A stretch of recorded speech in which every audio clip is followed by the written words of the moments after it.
ప్రస్తుత తరుణంలో భవిష్యత్తును సురక్షితంగా ప్లాన్ చేసుకోవటం చాలా ముఖ్యంగా తక్కువ రిస్క్తో మంచి రాబడినిచ్చే పెట్టుబడుల కోసం చూస్తున్న వారికి పోస్టాఫీస్ చిన్న పొదుపు పథకాలు అద్భుతమైన మార్గాలని అందిస్తున్నాయి.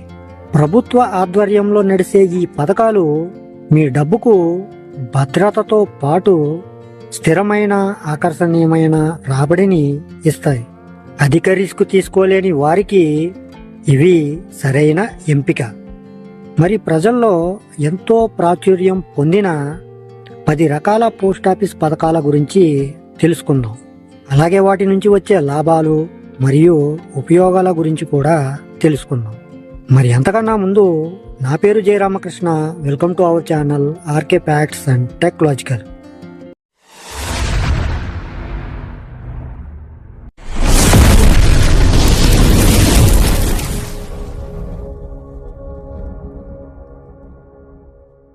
ప్రస్తుత తరుణంలో చాలా మంది తెలివిగా ఆలోచించి భవిష్యత్తును సురక్షితం చేసుకోవటానికి తపాలా కార్యాలయాలలో చిన్న మొత్తాల పొదుపు ఖాతాలలో పెట్టుబడులు పెడుతున్నారు. ఈ పథకాలలో రిస్క్ తక్కువ, అలాగే ఆదాయం బాగుంటుంది. మీకు అధిక నష్టం స్వీకరించే ధైర్యం లేకపోతే స్థిరమైన రాబడినిచ్చే ఈ సురక్షితమైన పథకాలలో పెట్టుబడి పెట్టవచ్చు. పోస్టాఫీస్ ద్వారా ప్రభుత్వం అనేక పథకాలను అందిస్తుంది. ఇప్పుడు నేను చెప్పే ఈ 10 పథకాలు ప్రజలలో ఎంతో ప్రాచుర్యం పొందాయి. అవేమిటంటే పోస్టాఫీస్ పొదుపు ఖాతా. ఇది సాధారణంగా బ్యాంకు ఖాతా లాంటిదే. ఇందులో కనీసం 500 రూపాయలతో ఖాతా తెరవాలి. అయితే గరిష్ట డిపాజిట్కు పరిమితి అంటూ ఏమీ లేదు. జాతీయ పొదుపు రికరింగ్ డిపాజిట్. నెలవారీ చిన్న మొత్తాలు పొదుపు చేసే వారికి ఈ పథకం చాలా అనుకూలంగా ఉంటుంది. కనీసం దీంట్లో 100 రూపాయలతో పెట్టుబడి పెట్టవచ్చు. అలాగే దీనికి కూడా గరిష్ట పరిమితి అంటూ ఏమీ లేదు. జాతీయ పొదుపు టైం డిపాజిట్. ఇది బ్యాంకు ఎఫ్డిని పోలి ఉంటుంది.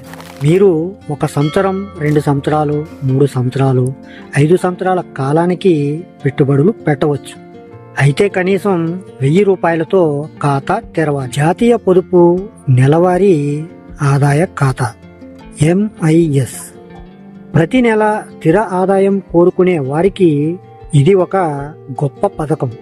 కనీసం 1000 రూపాయల పెట్టుబడితో దీనిని తెరవచ్చు. Public provident fund.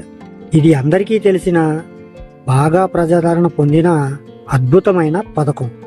ఒక ఆర్థిక సంవత్సరానికి కనీసం 500 రూపాయల నుంచి గరిష్టంగా 1.5 లక్షల రూపాయల వరకు పెట్టుబడి పెట్టవచ్చు. Senior citizens savings scheme. ఇది వృద్ధుల కోసం ప్రత్యేకంగా రూపొందించిన స్కీమ్. దీంట్లో 1000 రూపాయల డిపాజిట్తో అకౌంట్ ఓపెన్ చేయాలి. అయితే ఇందులో 30 లక్షల రూపాయలకు మించి పెట్టుబడి పెట్టే అవకాశం లేదు. అలాగే దీనికి మంచి వడ్డీ రేటు కూడా లభిస్తుంది. సుకన్య సమృద్ధి యోజన SSY. ఈ పథకం గురించి తెలియని వారంటూ ఎవరూ ఉండరు, ముఖ్యంగా ఆడపిల్లల తల్లిదండ్రులు. ఇది ముఖ్యంగా ఆడపిల్లల భవిష్యత్తు కోసం రూపొందించబడిన ఎంతో అద్భుతమైన పథకం. ఒక ఆర్థిక సంవత్సరానికి కనీసం 250 రూపాయల నుంచి గరిష్టంగా 1.5 లక్షల రూపాయల వరకు డిపాజిట్ చేయవచ్చు. మీరు నెలవారీగా లేదా ఒక ఆర్థిక సంవత్సరంలో ఎన్నిసార్లు అయినా డిపాజిట్ చేయవచ్చు. జాతీయ పొదుపు ధృవీకరణ పత్రం. మీరు NSCలో కనీసం 1000 రూపాయల పెట్టుబడితో చేరవచ్చు. దీనికి గరిష్ట పరిమితి లేదు. అలాగే ఇది పన్ను ఆదాకి కూడా సహాయపడుతుంది. కిసాన్ వికాస్ పత్ర. దీనిని కనీసం 1000 రూపాయల పెట్టుబడితో తెరవవచ్చు. అలాగే దీనికి కూడా గరిష్ట పరిమితి అనేది లేదు. అయితే దీంట్లో ప్రత్యేకత ఏమిటంటే మీ డబ్బు ఒక నిర్దిష్ట కాలంలో రెట్టింపు అవుతుంది. మహిళా సమ్మాన్ సేవింగ్ సర్టిఫికేట్.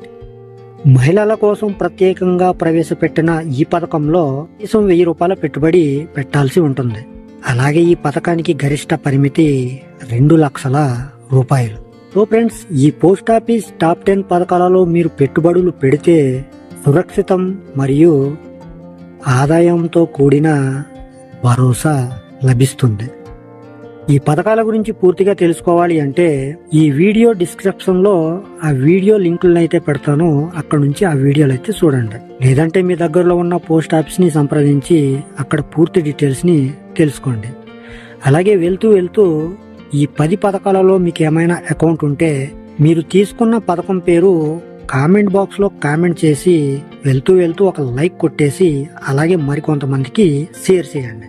అలాగే ఇటువంటి మరిన్ని గవర్నమెంట్ అప్డేటెడ్ వీడియోస్ కోసం మన ఛానల్ ని సబ్స్క్రైబ్ చేసుకుని పక్కన ఉన్న బెల్ ఐకాన్ని క్లిక్ చేసి ఆల్ అనే ఆప్షన్ ని యాక్టివేట్ లో పెట్టుకుంటే నా నుంచి వచ్చే ప్రతి వీడియో కూడా చేరిపోతుంది.